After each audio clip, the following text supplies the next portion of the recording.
غزہ کے اعتبار سے سوشل میڈیا پر ایمان ہے کہ غزہ کی تصویریں دکھاتا ہے، پاکستان کے اعتبار سے آپ کو الرجی ہے کہ سوشل میڈیا جھوٹ بول رہا ہے۔ اخبار سچ بولتے تھے، ٹیلی ویژن میڈیم آج سچ بول رہا ہے، آدھا سچ آدھا جھوٹ، پتہ نہیں کیا۔ میں تو دیکھنا بھی چھوڑ دیا، آپ لوگ دیکھ رہے ہوں گے۔ عمران خان نے کیا فیصلہ کیا کہ میں ملک میں رہوں گا، یہی مروں گا، یہی جیوں گا، میں ملک چھوڑ کے نہیں جاؤں گا۔ اگر عمران خان صاحب نے حمود الرحمان کمیشن کی رپورٹ کو کہا ہے کہ پڑھو تو کیا غلط بات کی؟ کمیشن آپ کا بنایا ہوا، کمیشن گورنمنٹ کا بنایا ہوا، کمیشن بھٹو صاحب کا بنایا ہوا، اور ایک دیانتدار آدمی جسٹس حمود الرحمان نے اس کمیشن کی روداد سنی اور رپورٹ لکھی۔ اور ایسے لوگ 15-20 لوگوں سے تو میں آج بھی واقف ہوں جو زندہ ہیں، جو گواہی دیں گے کہ ہم نے کمیشن میں کیا کہا، آج بھی زندہ ہیں اور گواہی دیں گے۔ ذرا سن لو غور سے، کون 3 لوگ ہیں؟ جو کنجوس ہے، جو دھوکے باز ہے، اور وہ جو حکمران بنے اور خیانت کاری کرے، وہ جنت میں جائے گا نہیں۔ دوسری بڑی بات کہ قانون کے اعتبار سے سب برابر ہیں۔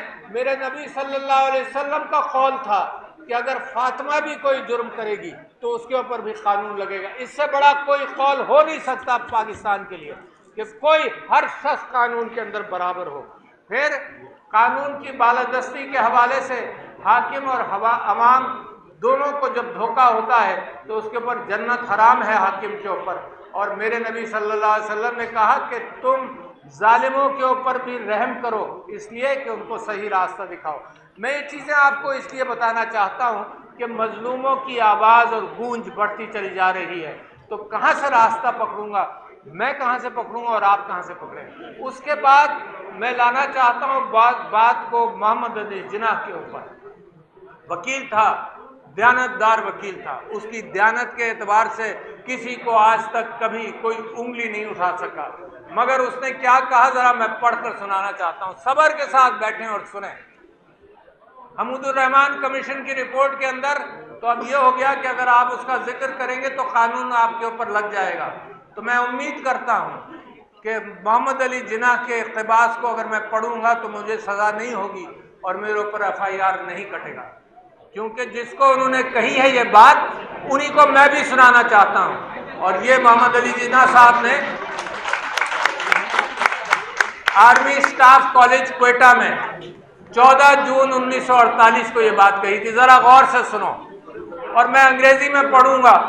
انہوں نے کہا، جناح صاحب نے کہا کہ I want you to remember that the executive authority flows from the head of the government of Pakistan. کیا کہا؟ The executive authority flows from the head of the government of Pakistan. And therefore, any command or order that may come to you cannot come without the sanction of the executive head. This is the legal position. Do not forget. سنیں غور سے، do not forget. اور اس میں برا مت مانے، ہر چیز کا آج کل برا مانا جاتا ہے۔ قائد اعظم نے کہا do not forget that the armed forces are the servants of the people. It was Quaid Azam who said it. میرے اوپر مقدمہ نہیں کرنا۔ You do not make national policy. It was Quaid Azam who said it about SIFC. You do not make national policy. It is we, the civilians, who decide these issues, and it is your duty to carry out these tasks with which you are entrusted. یہ کراچی کے سب سے بڑے وکیل اور ہندوستان پاکستان کے سب سے بڑے وکیل نے یہ بات کہی۔ میں آپ کو یہ بتانا چاہتا ہوں کہ ہم سیکھیں گے کہاں سے۔ اگر عمران خان صاحب نے حمود الرحمان کمیشن کی رپورٹ کو کہا ہے کہ پڑھو تو کیا غلط بات کی؟ کمیشن آپ کا بنایا ہوا، کمیشن گورنمنٹ کا بنایا ہوا، کمیشن بھٹو صاحب کا بنایا ہوا، اور ایک دیانتدار آدمی جسٹس حمود الرحمان نے اس کمیشن کی روداد سنی اور رپورٹ لکھی۔ اور ایسے لوگ 15-20 لوگوں سے تو میں آج بھی واقف ہوں جو زندہ ہیں، جو گواہی دیں گے کہ ہم نے کمیشن میں کیا کہا، آج بھی زندہ ہیں اور گواہی دیں گے۔ اس سے قبل کہ ساری چیزوں کو دفنا دیا جائے وہ بھی موجود ہیں جو گواہی دیں گے۔ اور یہ بھی آپ کو بتا دوں کہ ایک دیانتدار جج تھے اور ان کے بیٹے اس وقت فیڈرل شریعت کورٹ کے چیف جسٹس ہیں، جسٹس حمید الرحمان۔ ان کے بیٹے چیف جسٹس ہیں فیڈرل شریعت کورٹ کے آج۔ تو لہٰذا بڑی آتھینٹسٹی کے ساتھ میں بات کر رہا ہوں. اور اگر عمران خان نے یہ بات کی ہے کہ حمود الرحمان کمیشن کی رپورٹ کو دیکھو اور پڑھو، اب ہوا کیا تاریخ کے اندر؟ ہوا کیا؟ قانون کی تلاش. انسان کی تاریخ بہت پرانی نہیں ہے، 10,000 سال، 8,000 سال، لکھی ہوئی تاریخ 6,000 سال، اس سے زیادہ پرانی نہیں ہے. سب سے پہلے بڑے بڑے لوگوں نے جب انسان نے اکٹھا رہنا شروع کیا، انسانوں نے کہا کہ قانون بناؤ. جانوروں سے جب وہ الگ ہوا تو اس نے کہا قانون بناؤ. Might is right, might is not right. جنگل کا قانون ختم کرو، انسانوں کا قانون بناؤ. اور یہ سائرس دی گریٹ کے حوالے سے یونان کے اندر سقراط نے قانون کی بات کی. سقراط سے کسی نے پوچھا کہ جی قومیں کیسے بنتی ہیں؟ تو سقراط نے کہا قوم بنتی ہے تجارت سے. آج بھی وہی ایشوز ہیں، کوئی زیادہ بدلے نہیں. قومیں بنتی ہیں تجارت سے اور قومیں بنتی ہیں مشاورت سے، جمہوریت سے. تو کسی نے کہا سقراط صاحب کیا بس اسی سے بنے گی؟ اس نے کہا نہیں، قومیں بنتی ہیں انسانی جذبات سے. اس نے کہا تھائماس. پھر وہاں کی عدالتوں نے، آپ کو نام بھی نہیں یاد ہوگا، وہاں کے لوگوں نے فیصلہ کیا سقراط سے کہ تم نوجوانوں کو گمراہ کر رہے ہو. عمران خان کے اوپر کیا اعتراض ہے؟ نوجوانوں کو گمراہ کر رہے ہو. اور ٹھیکیدار نوجوان کے چند لوگ بن گئے ہیں نوجوانوں کے پاکستان کے، جو کہتے ہیں کہ نوجوان گمراہ ہو رہے ہیں. سقراط کو پھر سزا دی گئی اس بات کی کہ تم نوجوانوں کو گمراہ کر رہے ہو، تو تم یا زہر پیو یا شہر سے چلے جاؤ، ملک بدر ہو جاؤ. سقراط نے فیصلہ کیا کہ ملک بدر نہیں ہوں گا. عمران خان نے کیا فیصلہ کیا کہ میں ملک میں رہوں گا، یہی مروں گا، یہی جیوں گا، میں ملک چھوڑ کر نہیں جاؤں گا. اور سقراط نے زہر پیا. سقراط کا نام آج تک مشہور ہے، ہر کتاب کے اندر ملے گا. آپ ان کو جانتے ہیں جنہوں نے اس کے اوپر یہ فیصلہ دیا تھا؟ کسی کا نام آپ نے سنا ہے؟ تو یہ تاریخ کے اندر پورے کرکٹ پر ڈھیر ہو جاتے ہیں جو اس قسم کی لوگ بات کرتے ہیں. اس کے ساتھ پھر میں آپ سے یہ بات کہنا چاہتا ہوں کہ جمہوریت اور مشاورت، قرآن کے اندر مشاورت موجود ہے، ہر اعتبار سے مشاورت موجود ہے. ایس ایم ظفر صاحب آپ کے بڑے وکیل ماشاءاللہ انتقال ہوا، اللہ تعالیٰ مغفرت فرمائے. ان کی ایک کتاب ہے اسلام اور جمہوریت، اور اسلام اور جمہوریت کے اندر وہ ارتقاء کی بات کرتے ہیں. اور بہت ساری چیزوں کے اندر اجماع اس مسلمانوں کے درمیان کہلاتا ہے اجماع. لوگوں نے سب نے مل کر فیصلہ کر لیا، اور اجماع اتنا اسٹرانگ ہے کہ سارے فقہا اس کے بعد پھر بات نہیں کرتے، کہتے ہیں اجماع امت ہو گیا، یہ قوم اکٹھا ہو گئی. تو جب قوم اکٹھا ہو جائے جیسے مشرقی پاکستان کے اندر ہوئی تھی، ہمیں اس بات کی قدر کرنی چاہیے تھی، ان کے ساتھ بات کرنی چاہیے تھی. کبھی کوئی کانکریٹ بات کسی کے ساتھ نہیں ہوئی، اور میں گواہ ہوں اس بات کو. کراچی کے شہر کے اندر چودھری، بڑے بڑے نام، چودھری خلیق الزماں، ظفر احسن لاری، اور نام آپ لیتے جائیے کراچی شہر کے. اگر ان کو دوبارہ زندگی مل جائے تو وہ سوچیں گے کہ کون سی غلطیاں نہ کریں. اگر ایوب خان کو دوبارہ زندگی مل جائے تو وہ بھی سوچے گا کہ کون سی غلطی نہ کریں.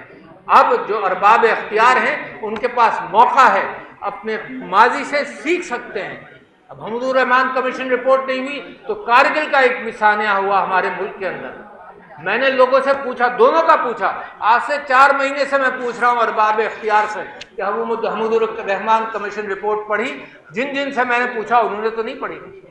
پھر میں نے کہا کارگل کے اوپر بھی ریسرچ کر لو. دیکھو آدمی کو اگر پتا چلے کہ فلانی طرف گڑھا ہے اور لوگ گڑھے میں گر چکے ہیں تو میں احتیاط کروں گا. یہ کیا طریقہ ہے کہ آنکھیں بند کر کے میں انکار کروں کہ نہیں میں نے پڑھنا نہیں ہے؟ یہ جو مینڈیٹ ملا ہے یہ اجماع امت ہے، اس معنی کر کے سیاسی اجماع ہے. اسی قدر کرو، بات کرو، نہ کہ یہ کہو کہ سب لوگ گمراہ ہو گئے اور سوشل میڈیا گمراہ کر رہا ہے. اور عجیب معاملہ ہے کہ جو آپ کو غزہ کے اعتبار سے سوشل میڈیا پر ایمان ہے کہ غزہ کی تصویریں دکھاتا ہے، پاکستان کے اعتبار سے آپ کو الرجی ہے کہ سوشل میڈیا جھوٹ بول رہا ہے. اخبار سچ بولتے تھے، ٹیلی ویژن میڈیم آج سچ بول رہا ہے، آدھا سچ آدھا جھوٹ، پتہ نہیں کیا. میں تو دیکھنا بھی چھوڑ دیا، آپ لوگ دیکھ رہے ہوں گے، میں نے دیکھنا چھوڑ دیا کہ اس میں سچ ہے ہی نہیں کہیں. بلا وجہ آپ وقت اپنا ضائع کریں. اچھا، اور پھر کیا ہوتا ہے کہ بند کر دو، آج بات نہیں کرو، ابھی بات مت کرو.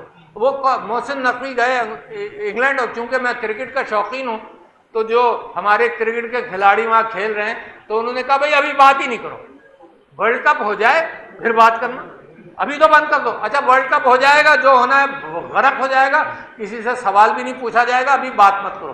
تو سب سے بڑا کام یہ کیا جا رہا ہے کہ آپ کا منہ بند کر دیں. اس لیے آپ کا منہ بند کر دیں کیونکہ آپ سوال اٹھاتے ہیں اور آپ کو کیا ضرورت ہے. وہ بیچارہ احمد کیا نام ہمارے احمد فرحات ہے اس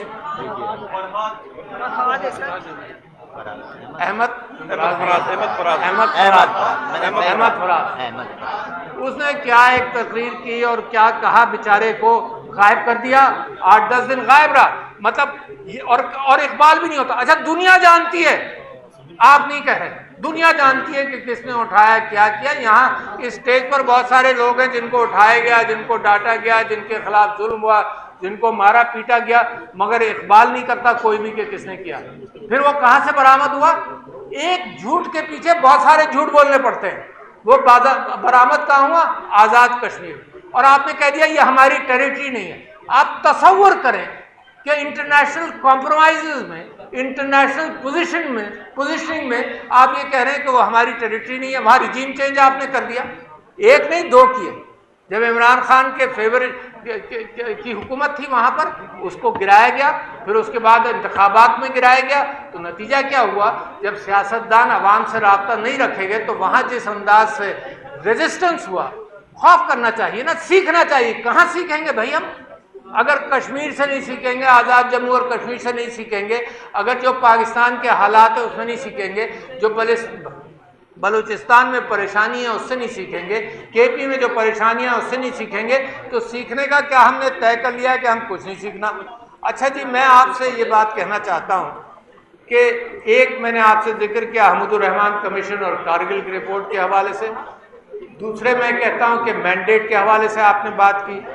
پھر میں آپ سے یہ کہتا ہوں کہ ہر چیز جب ہم قانون کی بالادستی کی بات کرتے ہیں، رول آف لا، تو اس کے اوپر قانون معیشت کا بھی چلتا ہے. یعنی فارن انویسٹمنٹ پاکستان میں نہیں آئے گا جب تک لوگوں کو یقین نہیں ہو کہ آپ ریکارڈنگ ہم پر نہیں کر دیں گے. ریکارڈنگ میں آپ نے کیا کیا؟ آپ نے انٹرنیشنل لا سے ہٹ کر، کس نے کرایا یہ بھی میں کھل کر آپ کے سامنے بتاؤں گا کس نے کرایا، مگر انٹرنیشنل لا کو چھوڑ کر آپ نے ایک فیصلہ دے دیا. قانون کی بالادستی نہیں تھی وہ، آپ نے فیصلہ دے دیا. نتیجہ کیا ہوا؟ کھایا پیا کچھ نہیں، گلاس توڑا 12 نے.